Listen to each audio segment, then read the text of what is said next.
तेजी विकासशील दुनिया में गति का प्रमुख कारक है और इस गति को बनाए रखने के लिए हमें ईंधन की आवश्यकता है। आज पूरी दुनिया में जीवाश्म ईंधन के बढ़ते उपयोग ने हमें इस तथ्य की कठोर याद ताजा करा दी है कि इस तरह के ईंधन का सीमित भंडार जल्द से जल्द समाप्त हो सकता है। इन ईंधनों की सीमित आपूर्ति की तुलना में उनकी अत्यधिक मांग की चुनौती ने आज देश की अर्थव्यवस्था को बुरी तरह से झंझोर दिया है। प्राकृतिक संसाधनों पर अति निर्भरता ने हमें एक ऐसी स्थिति में पहुंचा दिया है जहां नवीनीकरणीय ऊर्जा एक आवश्यकता बन गई है।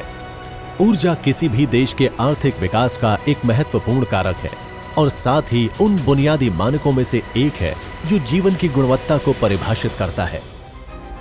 अगर तुरंत कारगर और सशक्त कदम नहीं उठाए गए तो बहुत निकट भविष्य में मानव समाज प्रौद्योगिकी रहित प्रणाली युग में वापस चला जाएगा।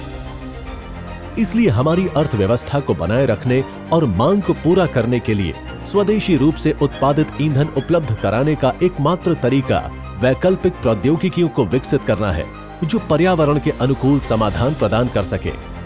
इन्हीं लक्ष्यों को ध्यान में रखते हुए जैव ऊर्जा नाम से एक नई पहल की शुरुआत की गई थी।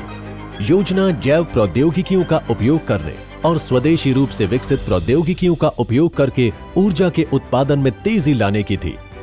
जैव ईंधन का उत्पादन विभिन्न तरीकों से वसा का प्रसंस्करण करके किया जाता है, जैसे ट्रांसटेरिफिकेशन, हाइड्रोथर्मल या हाइड्रो प्रोसेसिंग मार्ग, सूरजमुखी तेल, अरंडी का तेल, जट्रोफा तेल, खली तेल, खाना पकाने का ताजा और अपशिष्ट तेल आदि। वसाओं के हाइड्रो प्रसंस्करण नवीकरणीय स्रोतों से विमानन ईंधन का उत्पादन करने के लिए या तो सीधे या गैस तेल के साथ सह प्रसंस्करण के लिए अधिक भरोसेमंद मार्ग है। CSIR IIP द्वारा विकसित प्रक्रिया वायु मार्ग से परिवहन प्रयोजनों के लिए ड्रॉप इन जैव ईंधन का उत्पादन करने हेतु संयंत्र व्युत्पन्न गैर खाद्य अपशिष्ट कम लागत वाले तेल के रूपांतरण के लिए एक नवीन एकल चरणीय उत्प्रेरक प्रक्रिया है। पौधों से प्राप्त तेल को 35 से 55% प्रतिफल वाले और विमानन ईंधन के लिए अपेक्षित विनिर्देशन पर खरे उतरने वाले गुणों और संघटक वाले विमानन ईंधन उत्पादित करने के लिए एकल उत्प्रेरक पर विऑक्सीकरण चुनिंदा रूप से क्रैक और समावयवित आइसोमराइज किया जाता है। इस प्रकार से उत्पादित ईंधन का परीक्षण किया गया है और जेट A1 विनिर्देशनों को पूरा करने के लिए प्रमुख तेल कंपनियों IOCL और HPCL द्वारा प्रमाणित किया गया है।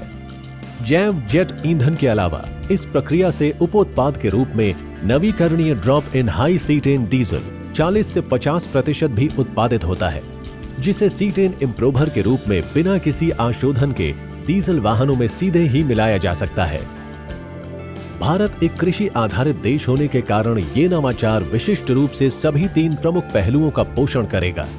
बंजर भूमि पर खेती करने के लिए किसानों को रोजगार और प्रोत्साहन, उद्योगपति लाभ कमा सकते हैं। पेट्रोलियम व्युत्पन्न फीडस्टॉक द्वारा कारित पर्यावरणीय मुद्दे, भारत जैसे देश में जहां हवाई अड्डे आबादी वाले क्षेत्र के निकट हैं, पारंपरिक ATF से कम ऊंचाई पर उत्सर्जित SO2 आसपास के क्षेत्र में वायु गुणवत्ता को खराब कर देती है। CSIR IIP एकल चरण की प्रक्रिया से उत्पादित बायोजेट में बहुत कम सल्फर और कण दूषित पदार्थ होते हैं, जिसके कारण ये कम उत्सर्जन वाला एक बेहतर ईंधन बन जाता है और इसलिए ये प्रदूषण का स्तर कम करेगा। CSIR IIP ने 27 अगस्त 2018 को बायोवैमानिक ईंधन के उत्पादन के लिए CSIR IIP की प्रौद्योगिकी पर आधारित भारत में प्रथम बायो ईंधन उड़ान भरी।